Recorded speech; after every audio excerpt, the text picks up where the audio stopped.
話力を高めたかったら、会話って相手とのキャッチボールじゃないですか、言葉の。英語とかと比べて日本人ってめっちゃ相槌打つんですよ。相槌っていうのは結構大事です。日本語の会話力一気に爆上がりすると思います。やっほ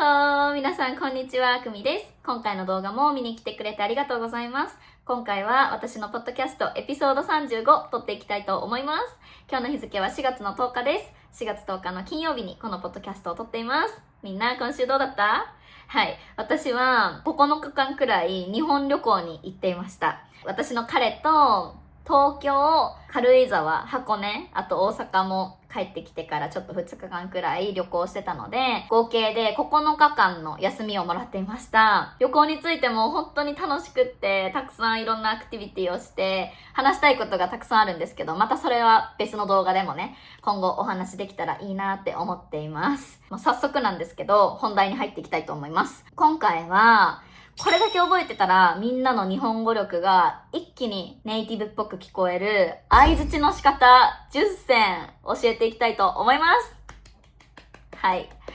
私ね、これをなんでしようかと思ったかというと、私が学生さんとのレッスンの中で、どれだけ難しい単語や文法を知っている学生さんでも、相手との会話の中で、どういう風にリアクションしたらいいかわかんないっていう生徒さんとか、相槌のバリエーションがちょっと少ない生徒さんとかがいて、そういう生徒さんを見てるともったいないなってめっちゃ思うんですよ。どれだけ難しい単語とか文法を知ってても、相槌の仕方がちょっと不自然だったら、それだけでなんかネイティブとちょっと違うなっていうポイントになってしまうんですよね。今回はみんなが明日からでもすぐ使えるような相槌を10選持ってきたので、このシチュエーションではこの相槌が合ってるんだなとか、この状況でこの相槌をするとちょっとナチュラルじゃないなとかね、そういうのを理解してほしいなって思います。今回私が言う相槌をただ乱用するんじゃなくって、状況に合わせて使いこなせるようになると、一気にネイティブっぽく聞こえるようになるんじゃないかなと思います。結構多いと思うんですよね、学生さんの中で。やっぱり文法とか単語とかを自分で独学して、自分の言いたいことを言えるようになることは、独学でもできるんですよ。一人で教科書使って勉強しててもできるんですよ。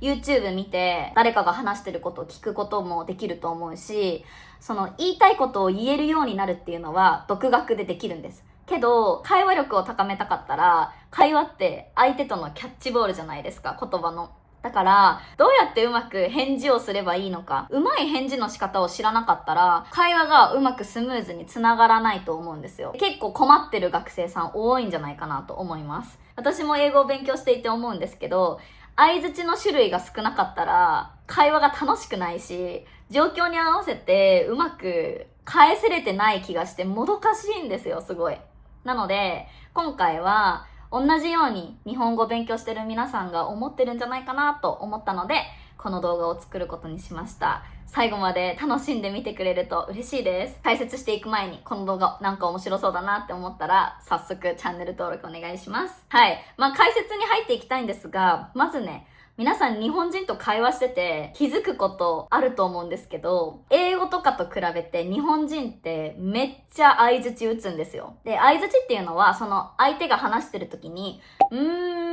とか、へーっていうリアクションをすることね。これ相槌って言うんだけど、本当に日本人ってその相槌が結構大事。英語とかだったら会話する中で、いやみたいな感じで言うと思うけど、それだけじゃん。で、あんまり、その言葉を発するっていうのはあまりないと思うんですね。でも、日本語って、日本人の会話を聞いてるとわかると思うんですけど、結構ね、みんな、そうだね、とか、なるほど、とか、確かに、みたいな感じの、今日紹介するような、短い相槌を使ってます。で、この相槌をしなかったら、私たちがどう思うかっていうと、この人本当に私の話聞いてんのかなって思っちゃうんですね。なので、この私が今から話す相槌っていうのは結構大事です。言語によっては、誰かが話してる時に自分が、とか、そうだね、みたいな相槌をするのは失礼に当たる言語の方もいると思うんですけど、日本語っていう言語は相槌はすごく大切な役割を果たす会話のコミュニケーションでめっちゃ大切なので、その文化背景も含めて今日は相槌っていうものをよく知ってもらえたらなって思います。早速一個ずつ紹介していきたいんですけど、まず一つ目はへーです。へーっていうのは軽い驚きとかなんか興味を示す相槌ですね。なので相手が話してる時に何か自分が知らなかったこととかを相手が言ってくれたらへーっていう風に反応します。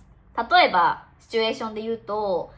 友達があのレストランって100年続いてるらしいよ、へーみたいな感じね。知らなかった、そうなんだみたいな状況の時にへーっていう声を出します。これは結構カジュアルに友達との会話の中とかで相手が言ったことに対して興味を示す、驚きを示す、そういう時にへーという声を出してください。特に驚きがなかったとしても結構このへーっていうのはよく使うんじゃないかなって思います。なので相手が今日あった出来事とかを話してる時にへー、へーっていう感じで、私あなたの話聞いてますよっていうアピールをすることができます。はい。簡単なのでぜひ使ってみてください。二つ目は、なるほどです。なるほどっていうのは、相手の話とかを聞いて、理由とかね、ストーリーを全部聞いた上で、ああ、そういうことかって理解した時になるほどって使います。なのでさっきのへーよりも、もっと理解した度が高いね。理由とかストーリーとかを全部聞いて、その上で理解した、納得したって言いたい時に、なるほど、なるほど、みたいな感じで使います。That makes sense っていう意味。そんな感じのニュアンスが出せます。明日雨降るらしいよっていうのに対して、なるほどねっていうのはちょっとおかしいんですよ。わかりますか？なるほどっていう言葉は納得したっていうイメージがあるので、なんか理由とかなく、あ、なるほどねっていうのはちょっと違います。何かの理由とか特別な事情があって話を全部聞いた上で、なるほど、それはわかるねって言いたい時に使います。一つ目の例文は、このお店 TikTok でめっちゃバズってて、外国人の観光客のお客さんが多いから予約しないと絶対入れないんだよ。なるほどね、じゃあ予約しとこっかみたいな感じ。二つ目のシチュエーションは、今日朝5時半に起きたんだ。なんでそんなに早く起きたの？私朝勉強した方が集中できるんだ。なるほどね。そんな感じ。こういう風に何か理由とかを聞いた後に納得したっていう時に、なるほど、なるほどねみたいな感じで使います。三つ目は、そうだねです。そうだね、もう相手に同意したい時に使うんですけど、英語で言うと Yeah, that's right って言いたい時、相手の何か話したことに対して軽くね、同意する時に使います。例文で言うと、このカフェめっちゃ雰囲気いいね、そうだねって言ったりとか、明日新幹線早いから早く起きた方がいいね、そうだね。今大阪めっちゃ桜満開だね、そうだね。こんな感じで、とりあえず迷ったら相手の言ってることに、そうだね、そうだねって言ってると、相手の話をちゃんと私も同意してますよっていう雰囲気が出せるかもしれません。へーっていうのはただ聞いてますよっていう感じだし、そうだねって言うと、私もそう思うよ、同意するよ、あなたの言ってること正しいと思うよっていうニュアンスが伝わるかなと思います。Easy go to response っていう感じです。そうだね、そうだねって相手の言ってること、そうだね、そうだね。はい、こういう風に使ってください。4つ目は、確かにです。確かには英語で言うと That's true っていう感じかな。相手の言ったことに対して自分も納得っていう感じで、相手に言われて私も気づいたっていう感じのニュアンスが出ます。なので今まで話してきたなるほどとかそうだねとかと似てるんですけど、ちょっと違って、確かにっていうのは、相手に言われて自分も、あ、それって正しいなって気づいた時に使う相槌なので、相手に言われるまで自分は気づかなかったっていう感じ。だけど言われてみて、あ、確かにそうだなって納得した時に使うんですね。なので、シチュエーションとしては、このレストランってめっちゃ雰囲気いいけど、ちょっと高いね。確かに。って言ったりとか、この映画ちょっと長くなかった？確かに。みたいな本当に相手の意見に自分も正しいなって思った時に、あ、確かに確かにって言います。なので、さっき話したなるほどと確かにって結構似てる、ニュアンスがちょっと似てるけど、日本人のネイティブからしたら、まあ全然違って、なるほどって使うときは、本当に自分が知らなかった新情報とかに対して、なるほどね、分かったよって言いたいとき。で、確かにっていうのは、まあ言われてみたらそれ正しいねっていう感じで、that's true っていう感じ。ちょっと違います、ニュアンスが。分かったかな？次、4つ目。4つ目は、ぜひです。ぜひっていうのをちゃんと使えるようになるとめっちゃネイティブっぽく聞こえるんじゃないかなって思うんですけど、ぜひっていうのは I'd love to とか definitely みたいな意味です。例えば例文で言うと、今度一緒にまたご飯行きましょう。ぜひお願いしますみたいな感じで I'd love to っていう意味ですね。このカフェおすすめだよとか言った時にぜひ行ってみたいですみたいな、おすすめする時とかおすすめされた時にぜひっていうのを使います。おすすめする側もそうですね。おすすめする側もぜひ行ってみてくださいって言うし、おすすめされた側としてもぜひ行ってみたいですとか、ぜひ食べてみたいですみたいな感じで使います。なので、ぜひっていうのをつけるだけでめっちゃ強調することができるので、ただの yes じゃなくて、よりね、本当に私前向きに行きたいですとか、前向きに yes っていう意味が伝わると思います。例えば皆さんが日本人に日本のこれがおすすめだから食べてみた方がいいよって言われた時は、わかりましたっていうだけじゃなくて、ぜひ食べたいですって言うと、本当に私食べたいですっていう気持ちを表現できると思うし、一気に日本人っぽく、ネイティブっぽく聞こえるんじゃないかなと思います。何かおすすめされた時は、ぜひって言うといいかなと思います。次の相槌は、もちろんです。もちろんっていうのは英語で言うと of course みたいな意味なんですけど、もう当たり前に OK って言いたい時です。なのでシチュエーションで言うと、明日私の誕生日なんだけど誕生日パーティー来てくれるって言われた時に、もちろんって言ったり、また絶対どこかで会おうね、もちろんって言ったりとか、当たり前に OKって言いたいとき、for sure 100% みたいな感じかな。まあもちろんっていうのは本当に of course の意味なので、それは結構簡単に覚えてもらえたらいいんじゃないかなって思います。次の相槌は本当にっていう風に使うんですけど、まあ really ってちょっと驚いた時に本当にって言います。これはね、結構驚いた度合いは大きくても小さくても使えるんですけど、本当に驚いた時も本当にって言えるし、あんまり驚いてなくても、なんかカジュアルに聞き返したい時とかに、本当にって聞きます。なので、これもよく使いますね。ちょっと驚いた時にね、使う感じです。まあ、英語でも一緒じゃないでしょうか。Really? っ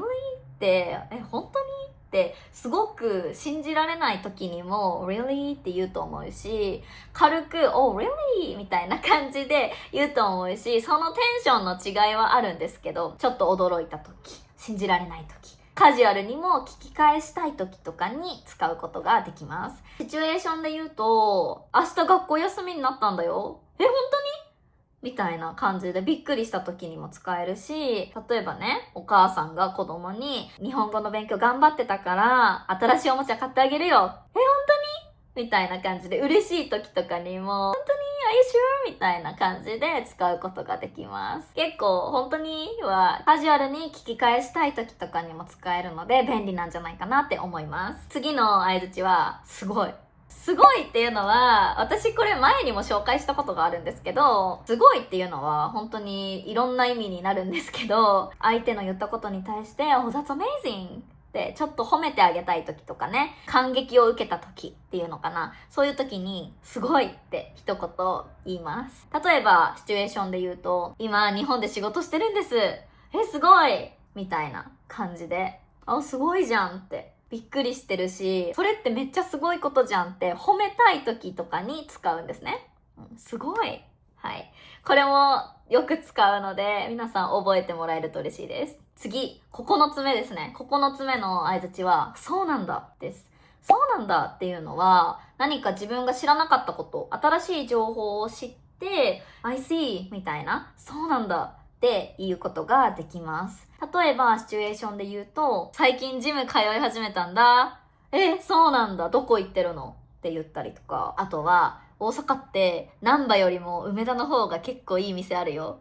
そうなんだ。こんな感じ。一番最初に言ったへーっていうよりも、もっと反応してる感じですね。あ、知らなかった、そうなんだって、自分の知らなかった情報に対してね、あ、そうなんだって付け加えることができます。そうなんだは、なんか会話と会話のつなぎ言葉みたいな感じで結構便利です。質問に続けやすい相槌ではありますね。なので、さっき言った例で言うと、私最近ジムに行ってるんだ。そうなんだ。どこに行ってるのみたいな感じで質問をする前に、あ、そうなんだっていうのを一言付け加えると、一気にネイティブ感が出るかなって思います。そうなんだって伸ばしたりすると結構自然じゃないかなって思います。そうなんだみたいな。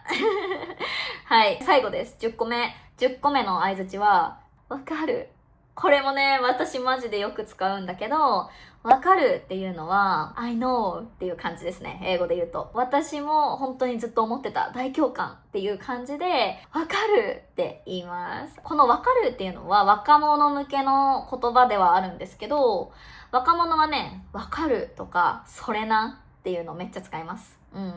わかるは I know で、それなは I know right? みたいな感じかな。その2つはよく若者が使ってるイメージがあります。私もよく使います。相手の言ったことに対して、わかるって感情を乗せて言うことが大切です。シチュエーションで言うと、休みの日ってなんでこんなに一瞬で終わっちゃうんだろう。わかる。この人の新しいアルバムマジで良すぎてずっと聴いちゃう。わかる。